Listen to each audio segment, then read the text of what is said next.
अभी ध्यान देंगे सारे। तीसरा अध्याय अपना जलवायु का टॉपिक है और ये जलवायु का जो बिंदु है ये किसी भी प्रकार की बुक से आप पढ़ोगे तो ये बिल्कुल भी समझ में नहीं आने वाला है, क्योंकि जलवायु का टॉपिक के बारे में बहुत सारे तथ्य किताबों में भरे पड़े हैं और एग्जामिनर बहुत बार यहां से प्रश्न उठा रहा है, फिर भी हम इन प्रश्नों को गलत कर रहे हैं। आइए आज इस टॉपिक को ऐसी विधि से समझने का प्रयास करेंगे कि आप आगामी प्रतियोगी परीक्षाएं जो भी हों उनमें जलवायु के टॉपिक से कोई भी क्वेश्चन आता है तो आपका एक भी क्वेश्चन गलत ना हो। इस टॉपिक को बहुत ही सरल रोचक तथ्यों के द्वारा समझाया जाएगा, तो थोड़ा ध्यान से अच्छी तरह देखने का प्रयास करेंगे। सबसे पहली बात यह है कि ये जलवायु होती क्या है। सबसे मुख्य बात है कि जलवायु होती क्या है। तो यहां दो शब्दों का इस्तेमाल करेंगे, जल प्लस वायु। इस शब्द का निर्माण ही दो शब्दों से मिलकर हुआ है, जल और वायु। जल किसको कहते हैं? समुद्र भी हो सकता है, सागर भी हो सकता है, तालाब भी हो सकता है, बावड़ी भी हो सकती है। वह जल, वह स्रोत जिसमें पानी भरा हुआ होता है उसको जल कहते हैं। वायु, वायु का अर्थ होता है हवा, मतलब जल और वायु के मिश्रण से जो प्रतिक्रिया उत्पन्न होती है उसको हम क्या कहते हैं? जलवायु कहते हैं। आइए इसके बारे में थोड़ा अच्छी तरह ध्यान से समझने का प्रयास करेंगे। जलवायु के लिए कुछ चीजें आवश्यक है जो इनके लिए जिम्मेदार है। तापमान, आर्द्रता, वायु दाब, वाष्पोत्सर्जन,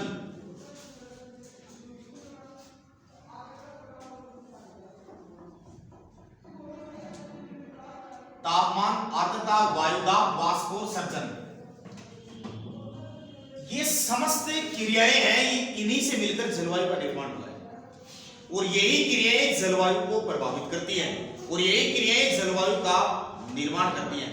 सबसे पहले अपने को यही समझना है, उसके बाद जलवायु का कंसेप्ट अधिकांश क्लियर हो जाएगा।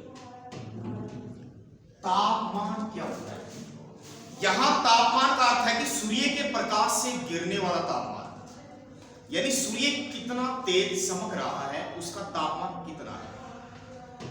तापमान को मापने का जो यंत्र है वो है बैरोमीटर। तापमान किस में मापा जाता है? बैरोमीटर में मापा जाता है।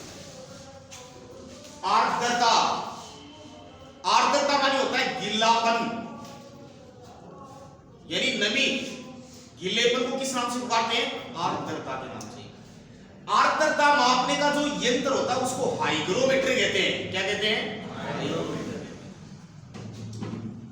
वायुदाब, हवा का जो वेग है, हवा की जो गति है उसको वायुदाब के नाम से पुकारा गया है।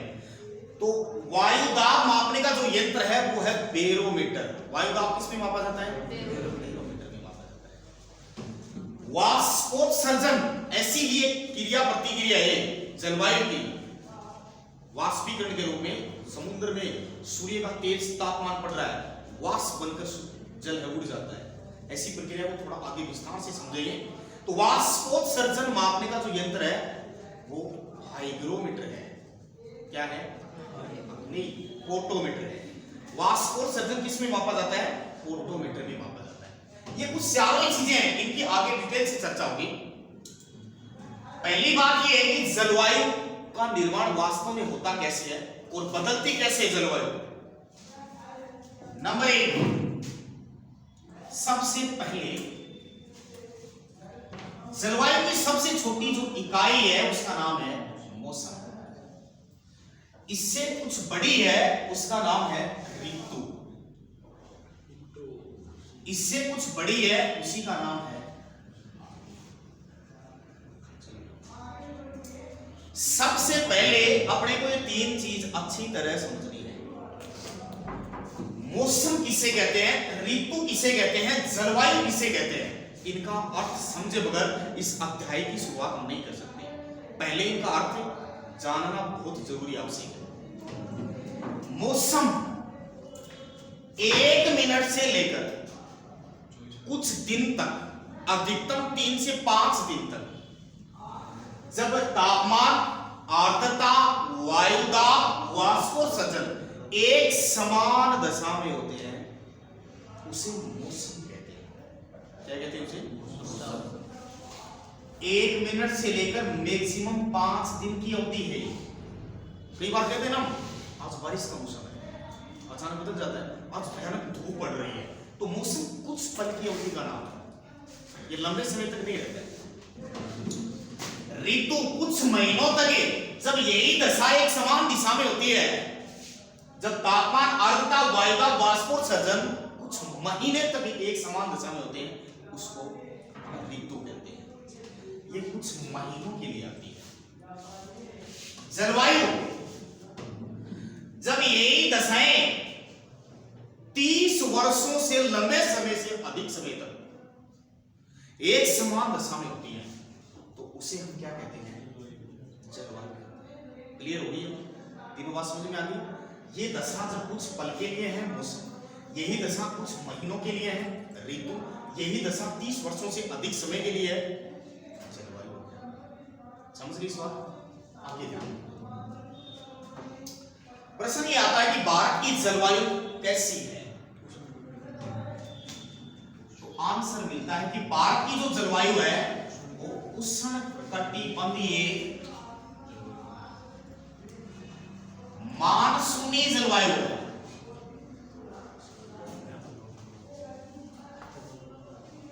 भारत की जलवायु कैसी है?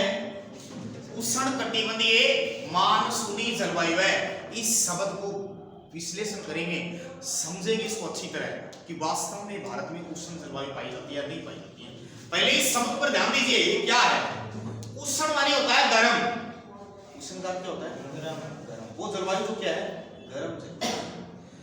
कटिबंध का अर्थ होता है ऐसा बंध जो कटा हुआ है, इसका मतलब आधा भाग कटा हुआ है। आधा भाग कटा हुआ वो कैसा है? गर्म है, यानी उष्ण है। हम इसको यहीं तक समझने का प्रयास करेंगे। पहले उष्ण कटिबंधीय समझेंगे, उसके बाद मानसूनी जलवायु समझेंगे।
अपने इस भारत में हम जलवायु को विस्तार से पढ़ने का प्रयास करेंगे।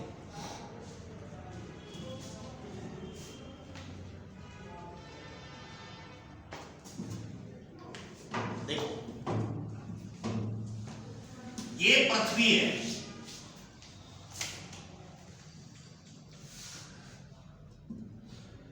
और पृथ्वी के बीचों बीच एक समांतर रेखा जाती है, जो अक्षांश गुजरता है उसको हमने भूमध्य या 0 डिग्री अक्षांश कहा।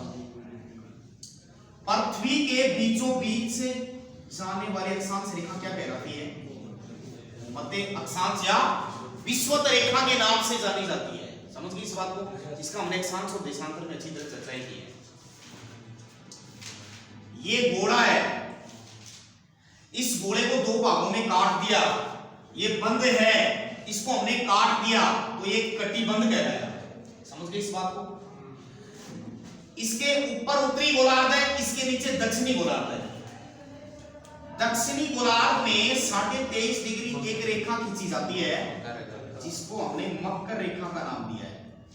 क्या बताया है? मकर रेखा। ये कौन सी रेखा है? मकर रेखा। दक्षिणी गोलार्ध में 23.5 डिग्री जो अक्षांश रेखा उसको मकर रेखा कहते हैं। उत्तरी गोलार्ध में 23.5 डिग्री जो रेखा खींची है उसका नाम है कर्क रेखा। इसको क्या कहेंगे?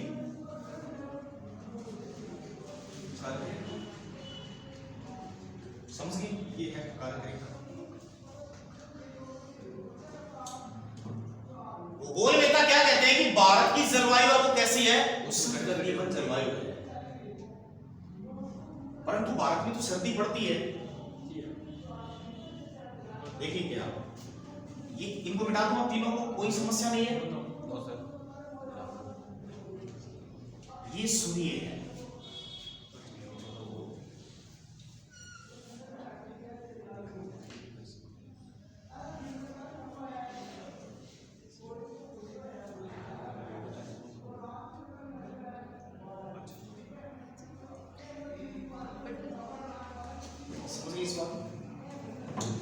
सूर्य का प्रकाश वर्ष भर मकर रेखा से लेकर कर्क रेखा के बीच की लंबवत चमकता है। मतलब सूर्य इस रेखा से ऊपर कभी नहीं जाता है, सूर्य इस रेखा से नीचे कभी नहीं जाता है। जब सूर्य नहीं जा रहा तो वहां शीतकाल होगा, इसीलिए यहां कैसा मौसम होता है? शीतकाल। यहां भी कैसा मौसम होगा? साल में एक दिन ऐसा आता है जिस दिन सूर्य इस रेखा पर सीधा चमकता है, 21 जून। 21 जून के बाद 22 जून को सूर्य ऊपर नहीं जाएगा, 22 जून को सूर्य वापस नीचे की ओर आएगा। साल में एक दिन ऐसा है जिस दिन सूर्य इस रेखा पर सीधा चमकता है, 22 दिसंबर को लास्ट इस सीमा पर आ जाता है, इस रेखा पर आ जाता है। इसके बाद सूर्य 23 दिसंबर को वापस चला जाता है। कहने का अर्थ क्या है कि वर्ष भर सूर्य की प्रकाश की लंबवत किरणें कर्क रेखा से मकर रेखा, मकर रेखा से कर्क रेखा के बीच ही लंबवत चमकती है। इसीलिए यहाँ की जलवायु उष्ण जलवायु, क्योंकि गर्मी विद्यमान रहती है, सूर्य वर्ष भर प्रकाशित रहता है, इसलिए उष्ण जलवायु मानी है। तो ये कैसी जलवायु होगी? उष्ण जलवायु।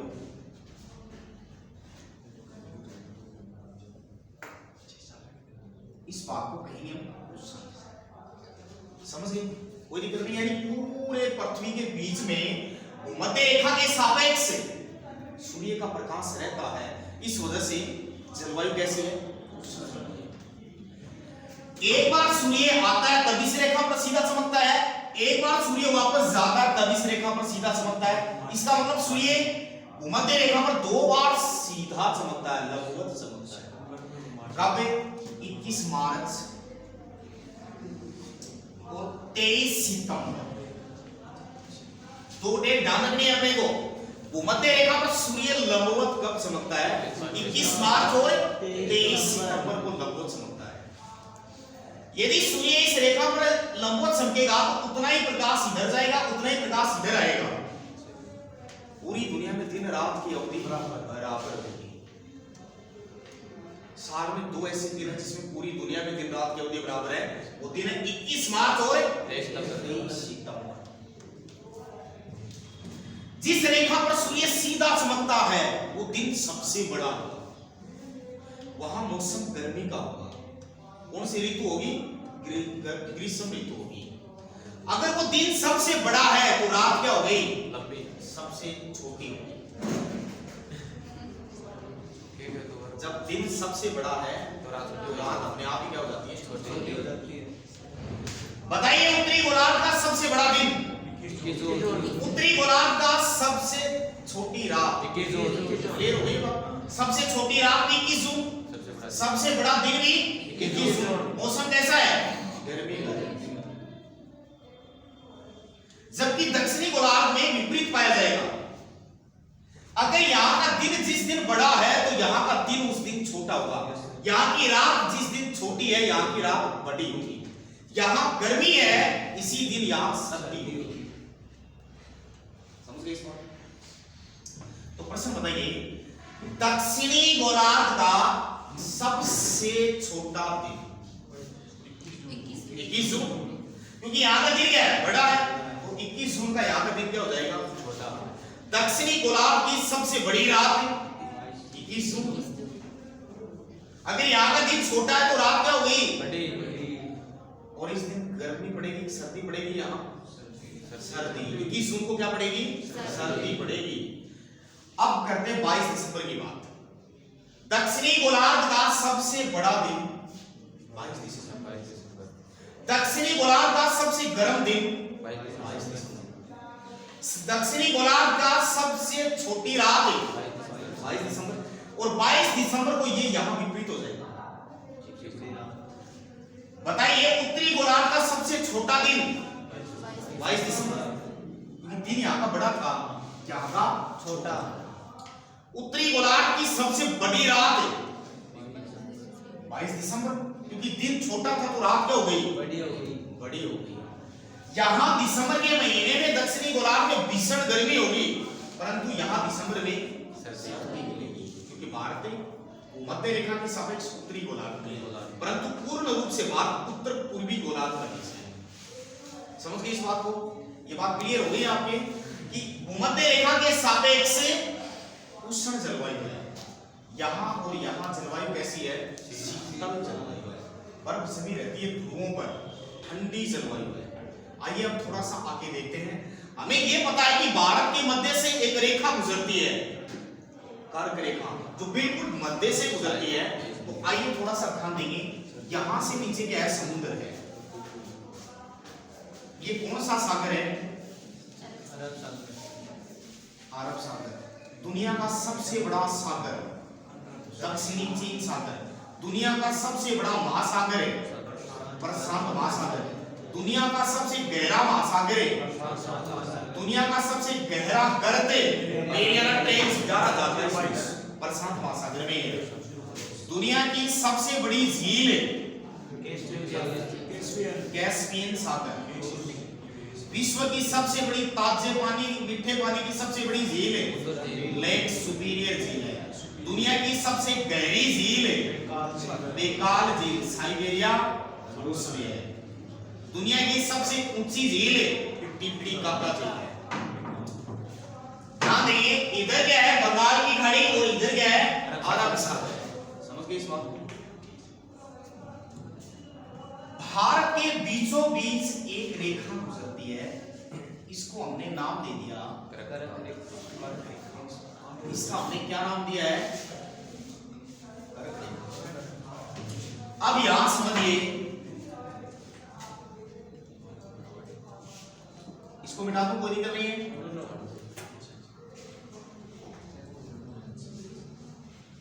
ये अपना भारत है।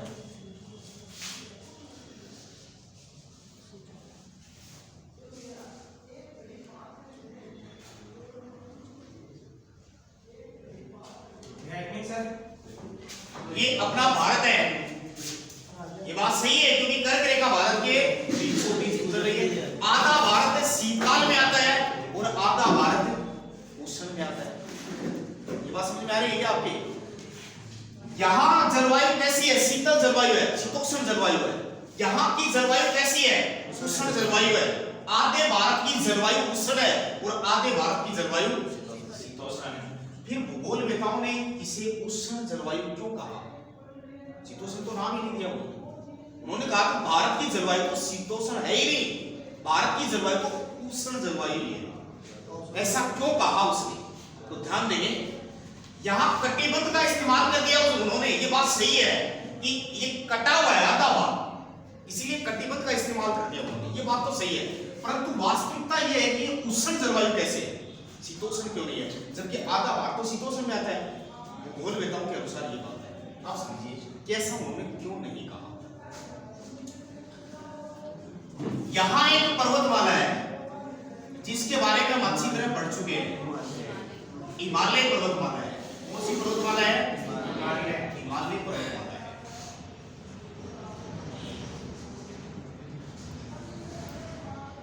शीतकाल में इधर से हवाएं चल के आती हैं, साइबेरिया है ऊपर रूस में, यहां से हवाएं चल के आती हैं जिनको शीतल ध्रुवीय हवाएं कहते हैं।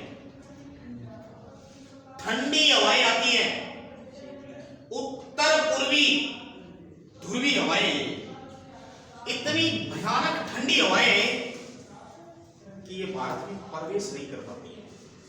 क्यों? हिमालय इनका मार्ग रोक लेता है। जबकि भारत के विपरीत जैसे चीन है, इंग्लैंड है, जैसे यूरोप महाद्वीप के देशों में देखेंगे हम, या फिर हम ये कहें कि इधर साइबेरिया है, उन देशों में जितनी भयानक ठंड पड़ती है उसकी तुलना में भारत में नगण्य ठंड पड़ती है, ना कुछ के बराबर है। इसलिए अंग्रेज भारत में दिसंबर जनवरी के महीने में नेकर बनियान में घूमते हैं।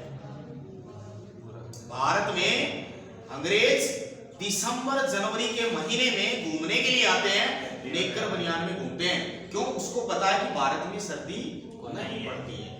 और हम कोट पैंट बहुत कुछ इतना कुछ पूर लगा लेते हैं कि एक 10 मिनट तो लगती है उसको निकालते समय, 10 मिनट लगती है पहनते समय, और 7-8 दिन से नहाते हैं।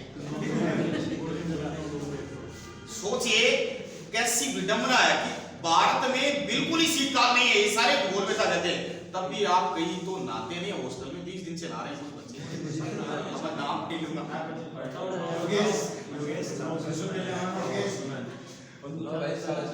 कारण क्या है ऐसा कि इतना कुछ शीतकाल ना होते हुए भी भारत के लोग शीतकाल से इतने डरे हुए हैं, भयभीत है। अंग्रेज क्यों नहीं डरते हैं? क्योंकि अंग्रेजों के पास जो ठंड पड़ रही है उसकी तुलना में भारत में जो ठंड है वो नगण्य है। उनको पता है कि भारत में बिल्कुल भी शीतकाल नहीं है, क्योंकि हिमालय यदि नहीं होता तो यही शीतल लहरें भारत में प्रवेश कर जाती, तो जो बर्फ हिमालय पर पड़ती है ना, ये बर्फ यहां तक बरसना शुरू हो जाती और भारत में वास्तविक शीतकाल पाया जाता। परंतु भूगोलवेता कहते हैं हिमालय जलवायु विभाजन रेखा का काम करता है, इसलिए भारत में वास्तविक जाड़ा या शीतकाल नहीं पाया जाता है। इसलिए भारत की जो जलवायु है वो उष्ण जलवायु है। समझ गए इस बात को? भारत की जलवायु को उष्ण जलवायु क्यों माना है?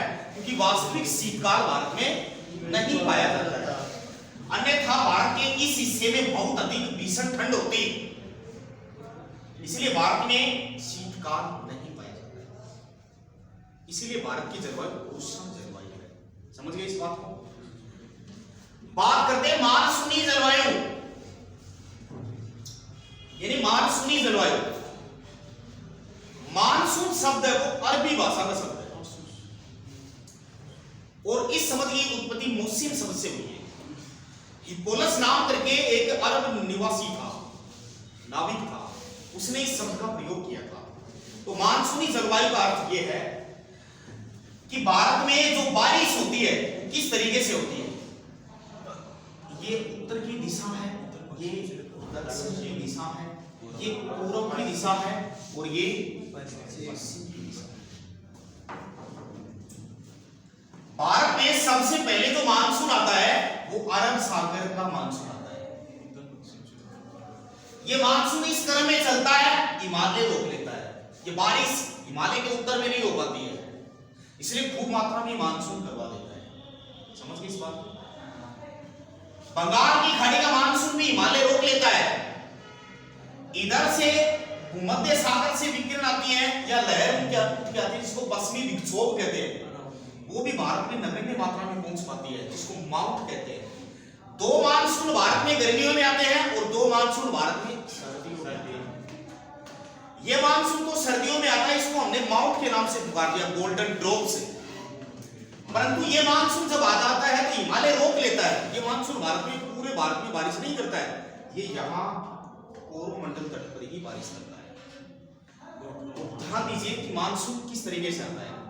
तो बारिश होती है, हम कहते हैं कि भगवान बारिश करता है, कई तो जागरण करने लग जाते हैं कि बारिश नहीं हो रही है, हो गया तो जागरण कि भगवान बारिश कर नहीं रहा। ध्यान दीजिए इस बात को। बिजली कैसे गरजती है, ओले कैसे पड़ते हैं, इसके पीछे कारण क्या समझिए। हम इसकी चर्चा कल डिटेल से करेंगे, पर यहां थोड़ी सी सामान्य जानकारी है, इसको थोड़ा समझ लेंगे।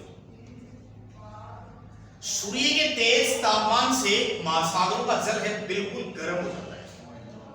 समझ गए इस बात को? सूर्य के तेज प्रकाश से महासागरों का जल गर्म हो जाता है और गर्म होने से वाष्प बन जाती है और वाष्प जल के ऊपर ठहर जाती है।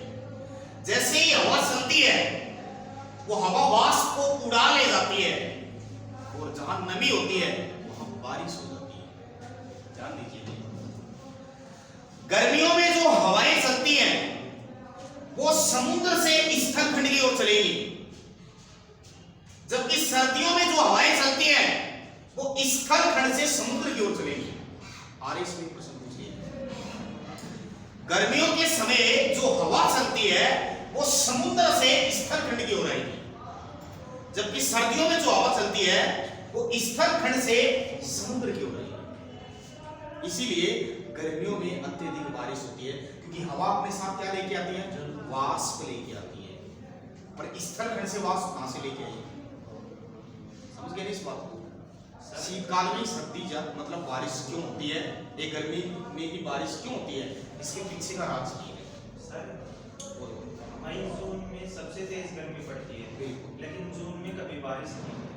नहीं, जून भी होती है, लेकिन लोग तो सबसे ज्यादा उसी में पड़ती है। आप समझिए इस बात को, समझा देता हूँ थोड़ा ध्यान से समझो। फिक्स डेट है 1 से 3 जून के बीच, ये जो तट है ना केरल का, जिसको मालाबार तट कहते हैं, अरब सागर का मानसून सबसे पहले यही प्रवेश करता है। 4 जून, 5 जून, 6 जून, 7 जून, 8 जून, ऐसे क्रमबद्ध 16 या 17 जून को अपने राजस्थान में आगमन माना जाता है। मानसून राजस्थान में मानसून का आगमन 16 या 17 जून को माना जाता है। 22 जुलाई तक संपूर्ण भारत में मानसून फैल जाता है। यही मानसून भारत में सबसे पहले प्रवेश करता है। इसी मानसून से भारत में खरीफ की फसल बोई जाती है। यह मानसून अरब सागर का मानसून या दक्षिण पश्चिमी मानसून कहेंगे इसको। समझ गए इस बात? कोई दिक्कत वाली बात नहीं है। सबसे पहले अरब सागर का मानसून कहां आता है? मालाबार तट पर आता है। केरल में मालाबार तट पर 1 से 3 जून के मध्य राजस्थान पहुंचते पहुंचते 16 या 17 जून का समय लग जाता है। ये फिक्स डेट है। सूर्य का तापमान तेज होते ही वाष्प बन जाती है और वाष्प हवा के साथ उड़ जाती है। जब ये मानसून इस क्रम में जाता है, ध्यान दीजिए, ऐसे यहां से लहरें उठा लेता है, तो अपने साथ, क्योंकि सागरों का जल खारा होता है, उसमें लवणीय तत्व होते हैं। जब ये मानसून वाष्पीकरण के साथ उठता है तो अपने साथ कुछ लवणीय तत्व लेके आता है, और ये लवणीय तत्व इस थार भूस्थल में गिर गए, मिट्टी में मिल गए। इसीलिए थार भूस्थल में कहते हैं ना, लूणी नदी का जो पानी है वो बालोतरा बाड़मेर तक मीठा है, उसके बाद खारा हो जाता है, क्योंकि उस जल में लवणीय तत्व घुलनशील हो जाते हैं। ये अपने साथ मिट्टी में गिर जाते हैं। समझ गए? बाकी जो मानसून है वो कल पड़ेगा। बंगाल की खाड़ी का मानसून, उत्तर पूर्वी मानसून और उत्तर पश्चिमी मानसून, पश्चिमी विक्षोभ जिसको माप के नाम से